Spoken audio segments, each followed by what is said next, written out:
Jumpa lagi dengan saya Faiza Marcelia dengan NIM 877583805 dari Fakultas Keguruan dan Ilmu Pendidikan, Prodi Pendidikan Guru Sekolah Dasar PGSD UPBJJ UT Jambi.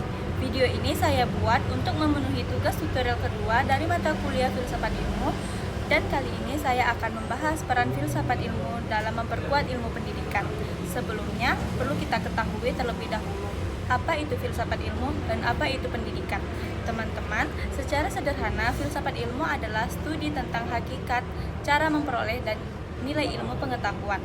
Sedangkan ilmu pendidikan adalah pengetahuan sistematis dan ilmiah tentang proses pendidikan termasuk teori pengajaran, pembelajaran, kurikulum, evaluasi, dan pengembangan manusia. Teman-teman, secara antara filsafat ilmu dan ilmu pendidikan memiliki hubungan timbal balik yang erat. Filsafat ilmu bukan sekedar teori kuno, tetapi fondasi yang memperkuat pendidikan kita. Jadi, mari kita bedah secara runtut.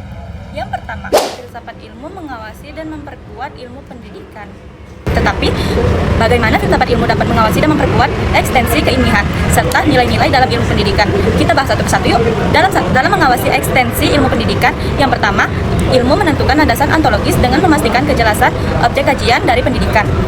Selain itu, filsafat ilmu juga menjaga identitas keilmuan dengan membedakan ilmu pendidikan dari bidang lain seperti psikologi atau sosiologi, sambil tetap memanfaatkan kontribusi mereka.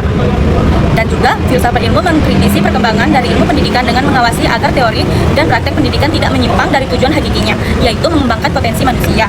Selanjutnya, dalam memperkuat keilmiahan, filsafat ilmu melakukan kritik metodologis dengan menilai apakah metode penelitian pendidikan sudah sesuai dengan kaidah ilmiah, yaitu valid realite. Dan juga objektif filsafat ilmu juga menguji teori dengan menguji kebenaran teori pendidikan melalui logika dan bukti empiris. Filsafat ilmu juga mendorong inovasi berbasis bukti untuk menghindari praktek pendidikan yang hanya berdasar tradisi atau opini tanpa dasar ilmiah dalam memperkuat nilai-nilai pendidikan.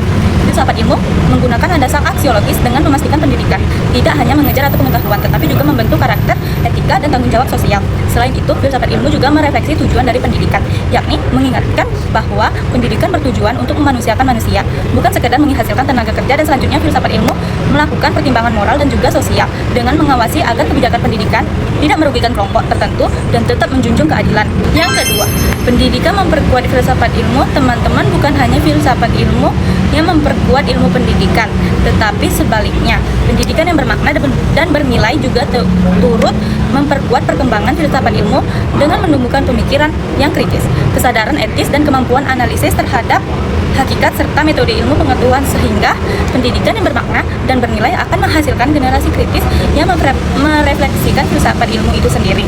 Yang ketiga, filsafat ilmu disebut sebagai pisau analis.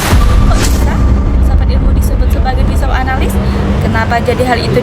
Dikarenakan ketiga pilar dari filsafat ilmu, yakni ontologi, epistemologi, dan juga aksiologi, dapat membedah persoalan dan memotong masalah kompleks. Dalam pendidikan, ontologi akan mengklarifikasikan hakikat realitas pendidikan. Epistemologi mengurangi cara pengetahuan dalam pendidikan diperoleh dan divalidasi, sedangkan aksiologi akan mengevaluasi nilai-nilai serta tujuan dari pendidikan. Sebagai contoh konkret, penerapan filsafat ilmu dalam praktek pendidikan salah satunya adalah dalam kurikulum merdeka. Dalam kurikulum merdeka, filsafat ilmu diterapkan melalui 3 pilar utamanya, yakni ontologi, epistemologi, dan juga aksiologi. Dalam ontologinya, kurikulum merdeka fokus pada hakikat belajar siswa sebagai subjek aktif, bukan objek yang pasif. Dan epistemologinya, metode project based learning yang divalidasi secara empiris. Dalam melakukan merdeka dan aksiologinya, dalam kurikulum merdeka terdapat nilai inklusivitas untuk siswa yang berkebutuhan khusus. Jadi, teman-teman, demikian tadi adalah penjelasan tentang peran filsafat ilmu dalam memperkuat pendidikan, beserta penjelasan hubungan timbal baliknya. Semoga apa yang saya sampaikan dapat bermanfaat, dan sampai jumpa di lain kesempatan. Wassalamualaikum warahmatullahi wabarakatuh.